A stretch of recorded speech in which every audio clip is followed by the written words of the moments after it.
Facebook, WhatsApp, Twitter आणि किंवा इंस्टाग्रामला आपल्याकडे प्रचंड लोकप्रियता मिळत आहे. इंस्टाग्रामवरील रील्स पाहण्यामध्ये दिवसातला बहुमूल्य वेळ सहजगत्या वाया घालवणाऱ्या तरुण तरुणींची संख्या करोडोमध्ये असू शकते. युट्यूबवरील रील्सना प्रचंड प्रेक्षक वर्ग लाभत आहे. यातून रील्स मेकिंग ही करिअर वाटही बनली आहे. नमस्कार, मी रमेश. सेवानिवृत्त झाल्यानंतर दिवसभरात वेळच कटत नाही म्हणून मी देखील मोबाईल पाहण्यामध्ये बराच वेळ घालवित असतो. परंतु असे धोकादायक स्टंट करून रील्स बनवण्याच्या नादामध्ये मी पडलेलो नाहीये.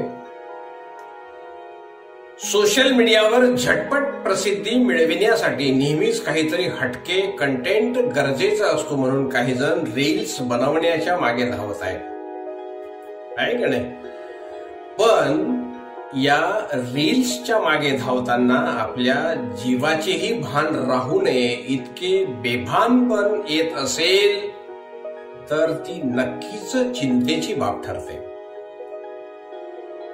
अलीकडेच उत्तर प्रदेशात हरिद्वारमध्ये एका 20 वर्षीय विद्यार्थिनीने रेल्वे रुळावर रील्स बनवण्याचा प्रयत्न केला आणि त्याच वेळी आलेल्या ट्रेनची धडक बसून तिला आपला जीव गमवावा लागला.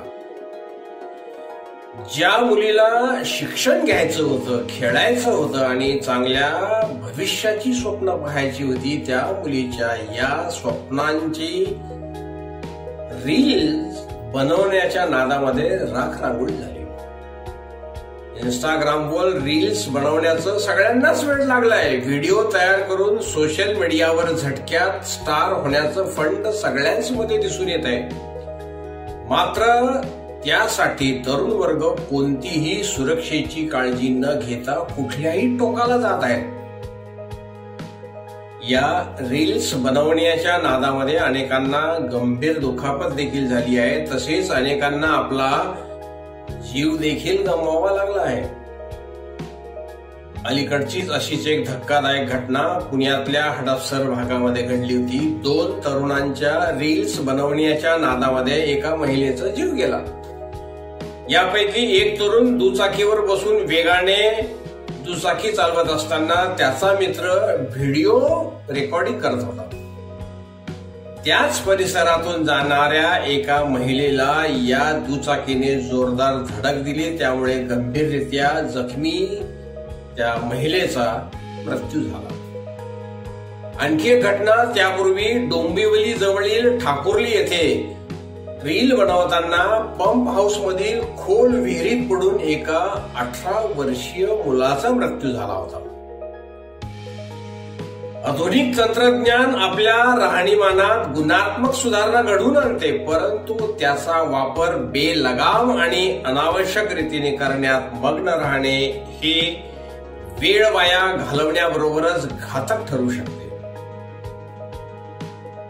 हातात स्मार्टफोन आणि त्यात सामावलेले सोशल मीडियाचे जग हे खूपच सुंदर आणि रमणीय वाटू लागते. प्रसिद्धी मिळवण्याची चटक, ओळख निर्माण करण्यासाठी आणि लोकांची मान्यता मिळविण्यासाठी सोशल मीडियाने अनेक मार्ग दाखविले आहेत, अगदी फुकटामध्ये. पण त्याची किंमत चुकवावी लागते तेव्हा आपल्या हातून बरेच काही निघून गेल्याचे लक्षात येते. समजते ना तुम्हाला मला काय सांगायचंय ते? सोशल मीडिया खूपच शक्तिशाली आहे. कधीही काहीही करण्याची शक्ती यात सामावलेली आहे. यात एवढी ताकद की एखाद्या आईचे तान्हं बाळ देखील ते विकू शकते.